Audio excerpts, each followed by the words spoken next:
Hello friends, welcome back to our channel Chauvinistic Travelers. We have just released a new video highlighting some of Rome's top tourist attractions.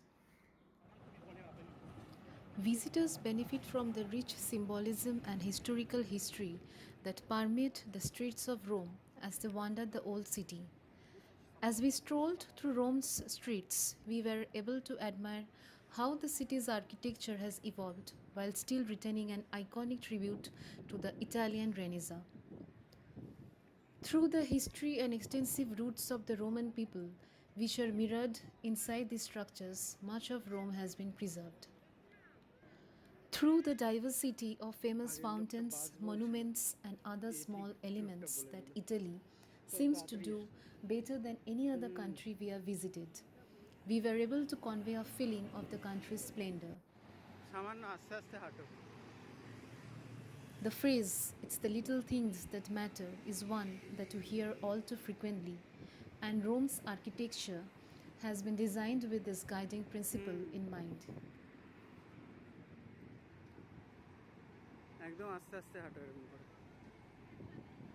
Whatever expectations you have when visiting Rome that you will be rewarded with mouth-watering dining options will always come true if you are ready to venture outside of your comfort zone and sample those little backstreet cafes. You may find the best of the best in Rome, from neighborhood bistros selling cappuccinos and other traditional Italian espressos to delicious pasta cafes providing the tastiest spaghetti bolognese. The charm of exploring Rome on foot and letting yourself get lost in the city is that you never know what you could find next.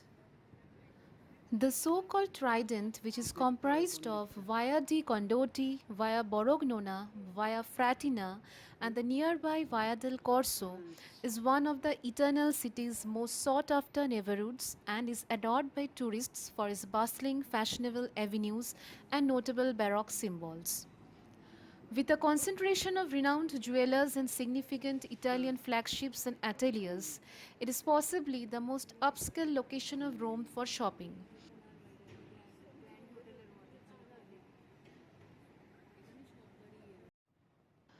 Walking through the charming and attractive Vicoli, we took in the distinctive urban design of this region of the world. These back alleyways keep their classic charm with fine detailing and colorful vivid facades. The elegance and attractiveness of Rome are enhanced by the city's dark cobblestone streets. They gave the city a character all its own. Cobblestones have been used as a road surface in Rome since the 1700s. In the middle of the 18th century, 8th Pope Clement Corsini ordered the streets of Rome to be paved with cobblestones, or Sampitrini in local parlance, which translates to little stones of St. Peter's. There are rumors that due to the deterioration of the previous paving stones, 5th Pope Sixtus ordered the installation of the first Rome cobbles in Piazza San Pietro in Vatican City.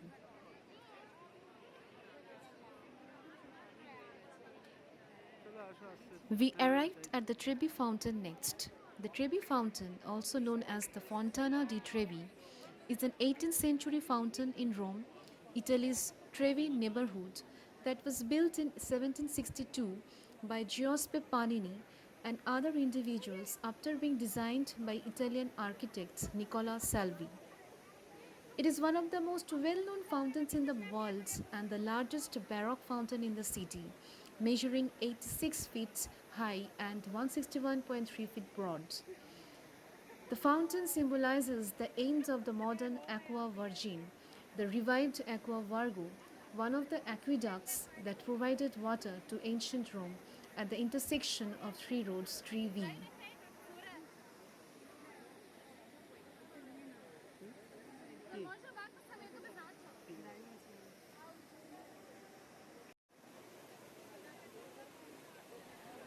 The Latin word trivium, which refers to a junction of three streets, is where the name of the fountain originates. Right in the middle of Via di Crosci, Via Poli, and Via del Muretti is the statue. The 14 aqueducts that were still in service when the Ostrogoths attacked were demolished because they had not been properly maintained in the 6th century. The Virgin Water Aqueduct carries the water to the Trevi Fountain after collecting it 10 km from the Italian city. The aqueduct is still in use today despite a few interruptions when the fountain wasn't working. Water deficient of calcium has been suggested to be one of the causes. 8th Pope Urban thought the original fountain was not dramatic enough and commissioned Gian Lorenzo Bernini to create sketches for potential changes in 1629.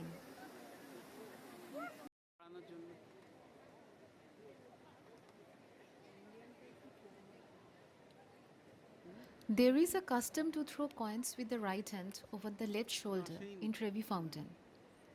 3 coins in the Fountain, a 1954 film with the same named Oscar-winning song as its opening titles, has this as its central theme. 3,000 euros are reportedly tossed into the fountain every day according to reports. The fountain received about 15 million US dollars in 2016. The funds were utilized to help a Roman food bank for the underprivileged. Despite being against the law, attempts to steal coins from the fountain occurs frequently.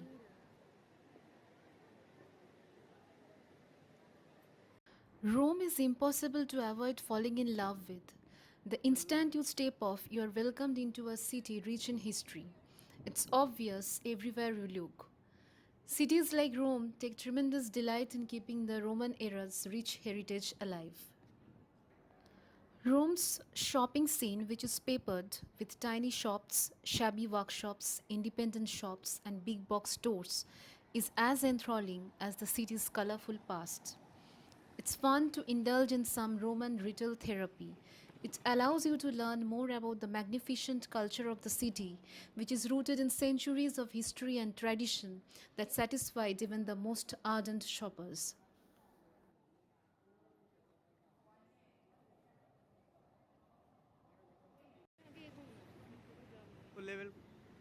We then decided to go to the monument of Second Victor Emmanuel. This monument was erected in Rome between 1885 and 1935 as a memorial to Second Victor Emmanuel, the first king of United Italy. It is also known as Vittoriano or Altare della Patria, that is, Altar of the Fatherland. It is located between the Capitoline Hill and Piazza Venezia. Giuseppe Sacconi was the one who created the monument. It was designed as a modern forum from an architectural standpoint, a 3-level agora connected by stairways and dominated by a portico distinguished by Corinthian pillars. The Vittoriano is regarded as one of the national symbols of Italy because it is centered architecturally and artistically on the difficult process of Italian unification and liberation from foreign dominance, which was carried out by Second Victor Emmanuel of Savoy, to whom the monument is dedicated.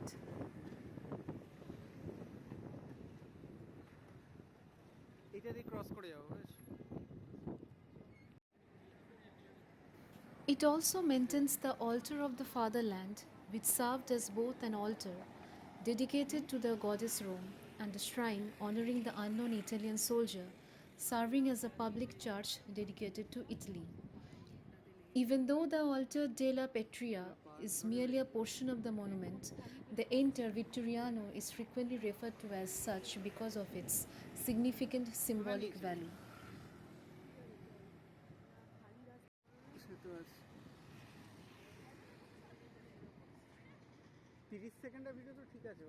On either side of Piazza Venezia's entry, up against the Vittoriano's exterior foundation, are the respective fountains of the two seas for the Adriatic and Tyrrhenian. The Central Museum of the Risorgimento, which has a nearby study institute, the Flag of Italy Memorial, and an area called Ala Brasini, that hosts temporary exhibitions of artistic, historical, sociological, and cultural interest are all located inside the Vittoriano. These museums are devoted to the history of Italy, particularly the unification of Italy.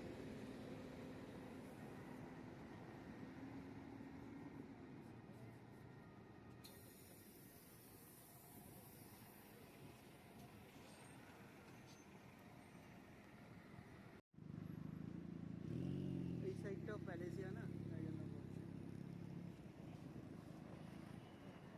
It turns out that few towns in the world can compare to Rome's complicated network of commercial streets.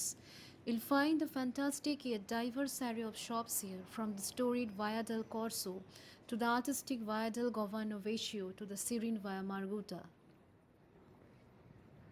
Via del Corso, which is situated in the heart of Rome's historic district and next to Piazza del Popolo, is home to a plethora of expensive boutiques, high street enterprises, and cheesy souvenir shops.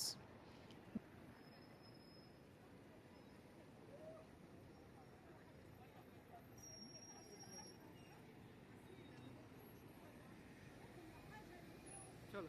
There you may find some of the most well-known international retailers including Nike, Zara, H&M. It is among the longest and straightest streets in all of Rome. Via del Corso is what's seen for its imposing ochre-colored structures, jewel-like boutiques, and vintage, old-school glam vibe.